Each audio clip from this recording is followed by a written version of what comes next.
Bismillahirrahmanirrahim. Assalamualaikum warahmatullahi wabarakatuh. Innal hamdalillah nahmaduhu wa nasta'inuhu wa nastaghfiruh wa na'udzu billahi min shururi anfusina wa min sayyiati a'malina. May yahdihillahu fala mudilla lahu wa may yudlilhu fala hadiya lahu. Asyhadu an la ilaha illallah wahdahu la syarika lahu wa asyhadu anna Muhammadan 'abduhu wa rasuluhu la nabiyya wa la rasula ba'da. Para penonton hadirin yang dirahmati Allah Subhanahu wa taala, dalam rangka kali ini saya insya Allah akan mengisi nilai presentasi saya yang kosong tentang memahami makna larangan pergaulan bebas dan zina. Pertama-tama kita harus mengerti apa sih itu yang dimaksud dengan zina. Saya akan menjelaskan secara singkat tentang apa itu larangan pergaulan bebas dan zina. Sebelumnya kita harus mengerti secara bahasa. Zina itu secara berasal dari kata zana yazni, yang artinya hubungan persetubuhan antara perempuan dengan laki-laki yang sudah mukallaf atau balik tanpa akad nikah yang sah. Jadi zina adalah melakukan hubungan biologis layaknya suami istri di luar pernikahan yang sah menurut syariat Islam. Apa sih hukum zina? Hukum zina itu sudah jelas di dalam Al-Quran itu haram.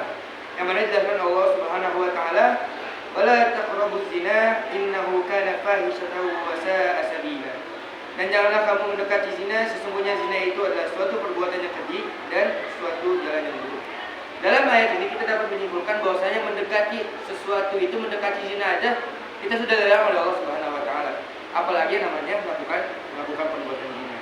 Kategori zina itu dibagi menjadi dua bagian, yaitu pertama zina muhsan, yaitu pezina yang sudah balik, berakal merdeka dan sudah pernah menikah. Hukuman terhadap zina muhsan adalah dirajam, yaitu dilempar dengan batu hingga meninggal dunia. Yang kedua itu ada zina ghairu muhsan, yaitu berzina yang masih lajang belum pernah menikah. Hukumnya didera 100 kali atau dicambuk dan diasingkan selama 1 tahun.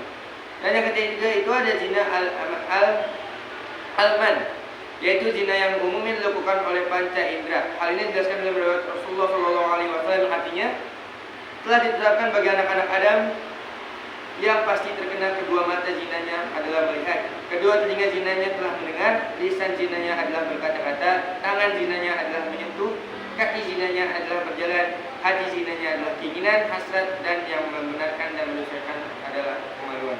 Hadis riwayat Muslim. Jadi jika kita melihat ada seorang laki-laki dan perempuan bersentuhan, itu sudah termasuk zina al-man, yaitu zina tangan yang bersentuhan.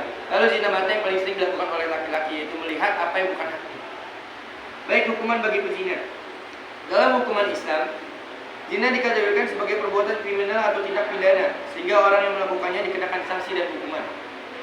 Sesuai dengan syariat Islam, hukuman pelaku zina adalah sebagai berikut. Yang pertama itu didera atau dicambuk sebanyak 100 kali. Bagi pezina ghairu muhsan, dan ditambah dengan diasingkan atau membuang pelakunya ke tempat yang jauh dari tempat mereka. Dan yang kedua itu dirajam sampai mati bagi pezina muhsan, yang mana tadi setelah saya jelaskan di poin sebelumnya, bahwasanya zina muhsan itu adalah zina bagi seorang yang sudah balik, berakal, pokoknya dewasa, dan dia sudah menikah lalu dia berzina, maka itu harus dirajam sampai meninggal dunia.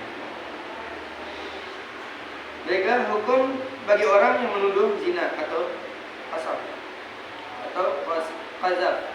Mengingat beratnya hukuman bagi pelaku zina, hukum Islam telah menentukan syarat-syarat bagi yang telah terlaksana hukuman tersebut. Antara lain, hukuman yang dapat dikenakan bagi bila masih terdapat keraguan terhadap peristiwa atau perbuatan zina itu, hukuman tidak dapat dijalankan setelah benar-benar diyakini tidak terjadi perzinahan.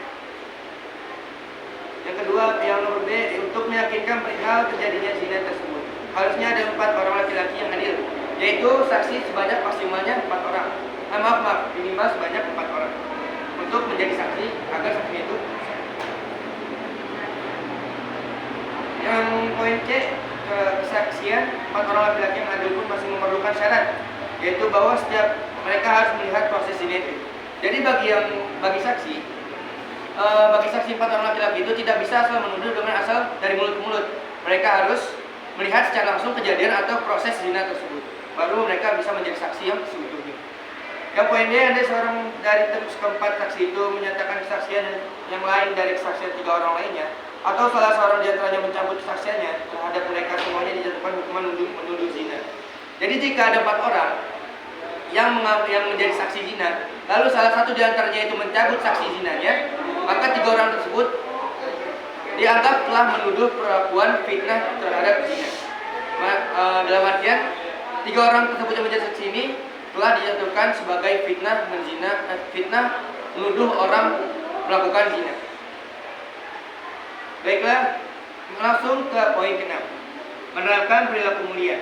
Kewajiban menutup aurat dengan berbusana sesuai dengan syariat Islam merupakan salah satu akhlak yang paling penting dalam Islam. Penerapan perilaku tersebut dalam pergaulan sehari-hari diantaranya dapat dilakukan dengan cara berikut. Yang pertama, menjaga pergaulan yang sehat. Yang kedua itu jelas-jelas untuk menutup aurat. Yang ketiga, menjaga pandangan. Yang keempat, menjaga kehormatan. Dan yang kelima, meningkatkan aktivitas dan rajin berpuasa. Kenapa dirajinkan berpuasa? Untuk menahan kita dari hawa nafsu. Mungkin itu saja yang mungkin saya dapat sampaikan. Kurang lebihnya mohon maaf jika ada kata-kata yang salah. Wabillahi taufiq wal hidayah. Assalamualaikum warahmatullahi wabarakatuh.